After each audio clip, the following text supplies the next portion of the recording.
കാശി രൂപവും ഉടമ്പടി എടുത്തപ്പോ കിട്ടിയ തൈലവും ഒക്കെ ഞങ്ങളുടെ കയ്യിലുണ്ടായിരുന്നു. ICUവിൽ നമുക്ക് കയറാൻ പറ്റുന്ന സമയങ്ങളുണ്ട്. അപ്പൊ അവളുടെ അമ്മ പെട്ടെന്ന് കയറി അന്നേരം തന്നെ തൈലം നെറ്റിയിൽ കുരിശു വരച്ചു, പ്രാർത്ഥിച്ചിട്ട് ഇറങ്ങി വന്നു. ഞങ്ങളോട് പറഞ്ഞു അവളുടെ അവസ്ഥ കണ്ടാൽ നമുക്ക് സഹിക്കാൻ പറ്റില്ല. 24 മണിക്കൂർ പൂർത്തിയാവുന്നതിന് മുമ്പ് അവള് മെഡിസിനോട് പ്രതികരിക്കാൻ തുടങ്ങി. ഡോക്ടർ പറഞ്ഞു പേടിക്കേണ്ട, കുറച്ച് സമയം എടുക്കും, നിങ്ങൾ ക്ഷമ കാണിക്കണം, ഇത്രയും വലിയ അസുഖത്തിൽ നിന്നല്ലേ അവള് വന്നത്, അത് പയ്യെ മാറുള്ളൂ പറഞ്ഞു. ഞങ്ങൾക്ക് പ്രതീക്ഷയുണ്ടായിരുന്നു. മെഡിക്കൽ സയൻസ് തിരിച്ചു തരില്ല എന്ന് പോലും പറയുന്ന രീതിയിലായിരുന്നു അസുഖത്തിൽ നിന്ന് ഞങ്ങൾക്ക് അവളെ തിരിച്ചു തന്നതാണ് ഈശോ. അതുകൊണ്ട് തന്നെ ഞങ്ങൾക്ക് ഉറപ്പുണ്ടായിരുന്നു അവളുടെ സൗണ്ടും എല്ലാം തിരിച്ചു കിട്ടുമെന്ന്.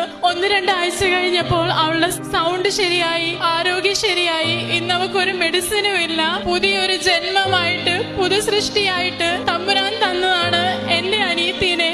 ഈശോയ്ക്കും മാതാവിന്റെയും കൃപയാല്